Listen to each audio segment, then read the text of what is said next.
Welcome to Kemi Talks. I'm Dr. Kemi Olunloyo. This morning, 7 a.m. on Instablog Niger. Today is the 27th of February 2020. There was a post about a young man who was kidnapped. Went to Port Harcourt, kidnapped, and was just freed after ransom was paid.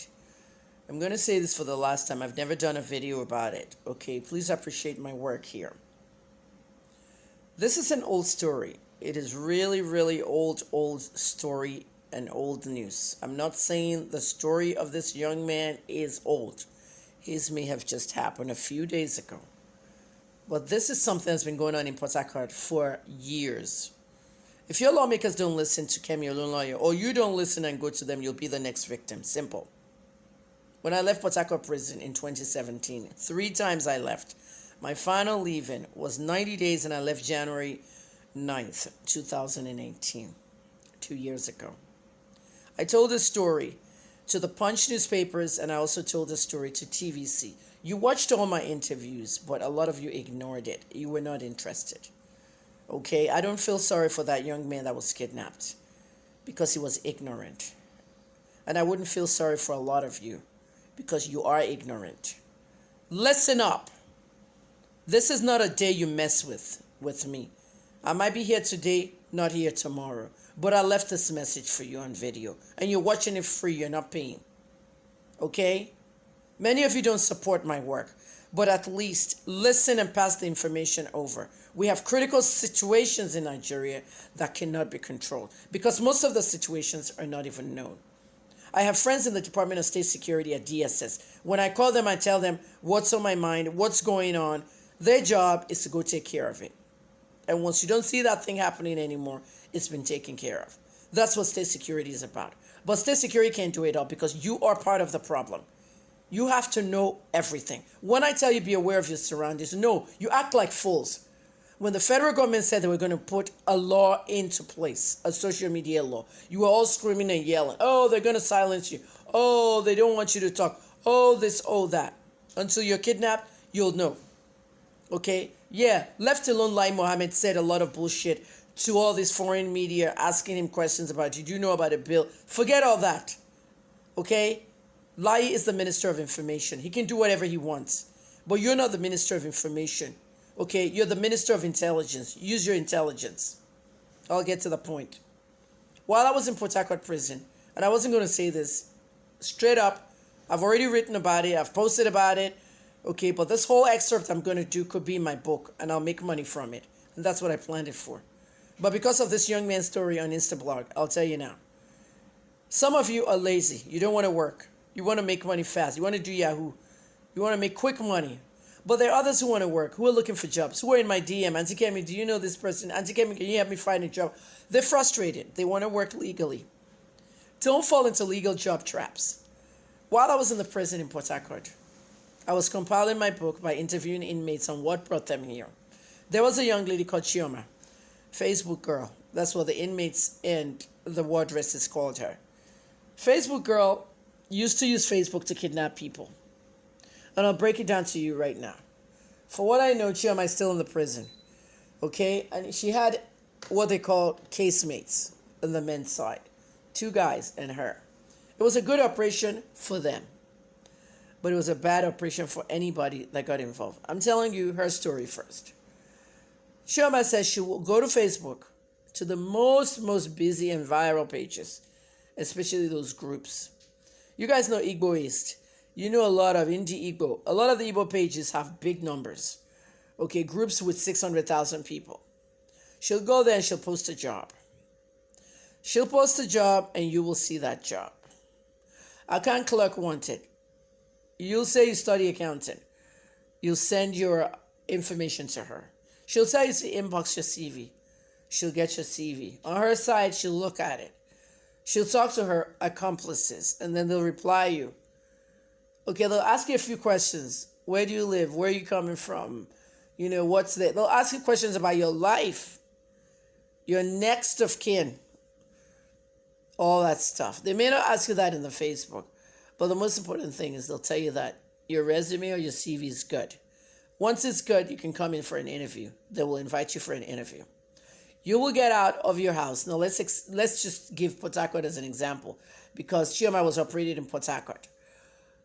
They'll ask you to come to an interview at number 5, Brown Street.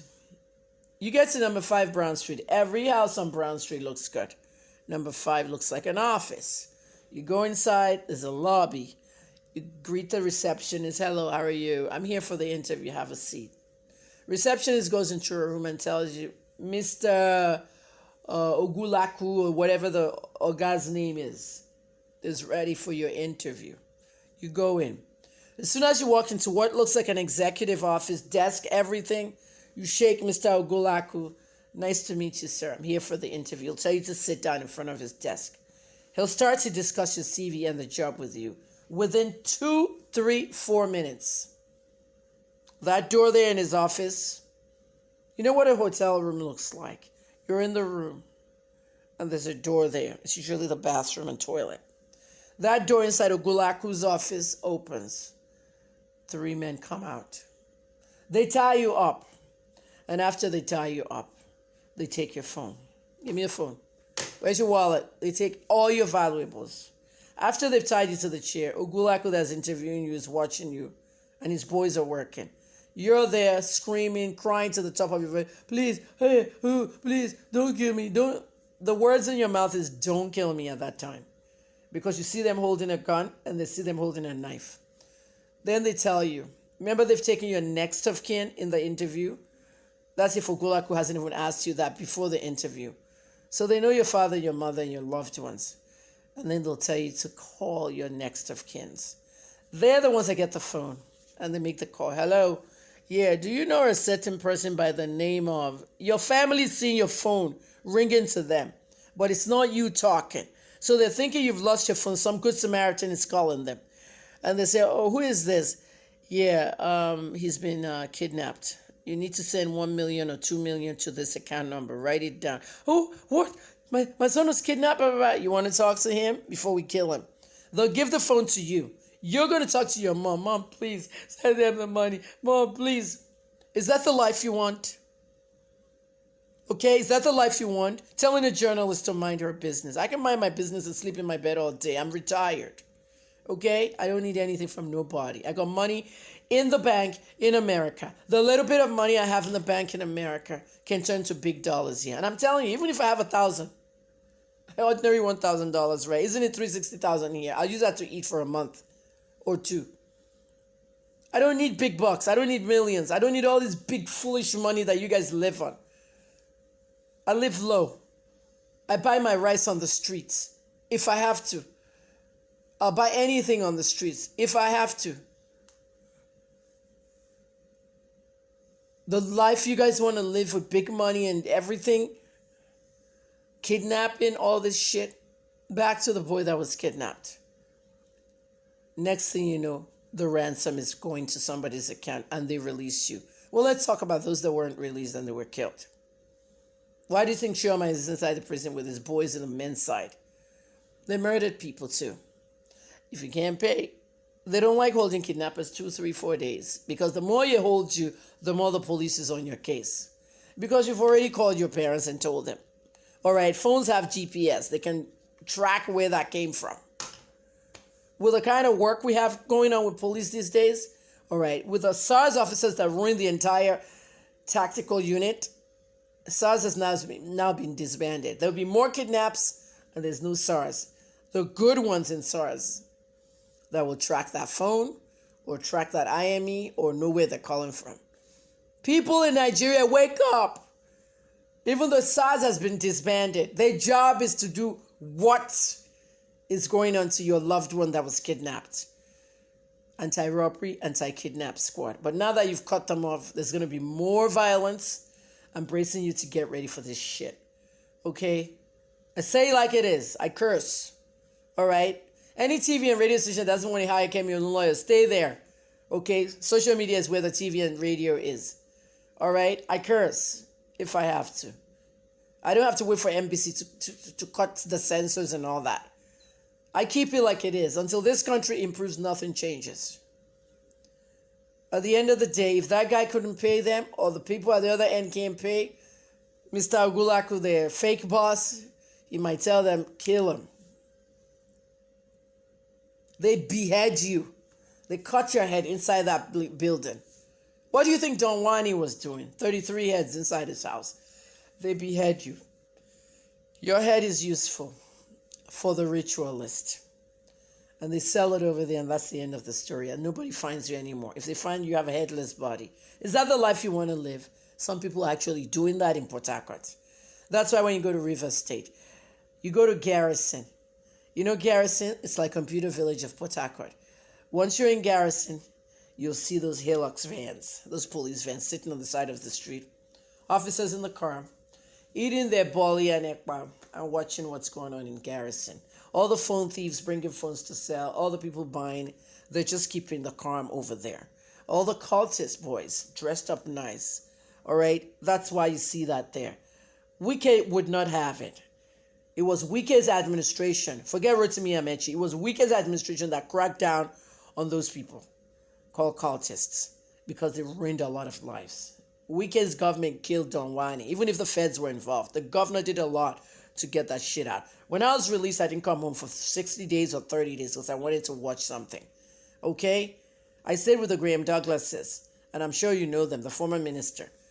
So I had access to so many things. I'll go out, I'll do this, I'll do that. I was safe.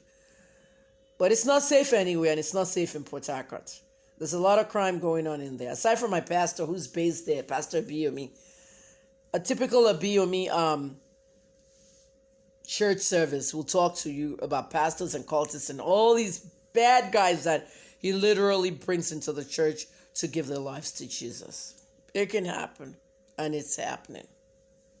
If your head ends up with the cultists and the ritualists, you know what happens after? They'll use it to sell and do rituals. After all, some of the politicians, Priye told me, Priye is a River State cultist. He's dead now. Priye got bail. He was excited. On my coming back into the prison the third time, I found out that Priye had gotten bail, so he was gone. I was happy for him, only to find out he was shot dead by police 4 days after. He went back to do a robbery and was killed. But before he was killed, when I was in the prison the second and the first time, Priye will tell me we used to give them the heads to the ritualists. They sold it because the politicians need it. You want to go to the House of Reps, 3 heads, human heads. Senate, 5 human heads. That's how the ritualist tells the politicians. That's what you got to bring. And so the politicians has to get the cultist who's going to cut somebody's head and bring it to the ritualist so they can win. You see what's going on in Nigeria? That's the spiral. That's what's going on. I don't think I can do any more videos today. It's 7:30 a.m. now. I'm tired already. Free information. Use it. Don't come in here abusing me. Okay? I don't care about anything or anybody anymore. Adeyanju said that. Look at all the fight he did for you. The activist said, I only care about myself and my family. Right now, I only care about myself, my son, Rich KJT, and my kids in America. I don't care about anything else anymore. I'm sick and tired of being sick and tired. Nigeria, wake up. So you may have read this stuff about a kidnap. I've told you the story. All right, some things are not even worth holding because of a book. My experience in the prison, you don't want to know. That's just a cultist. What about the other criminals? The other criminals that made me come out and say, please support SARS, let's work with these people.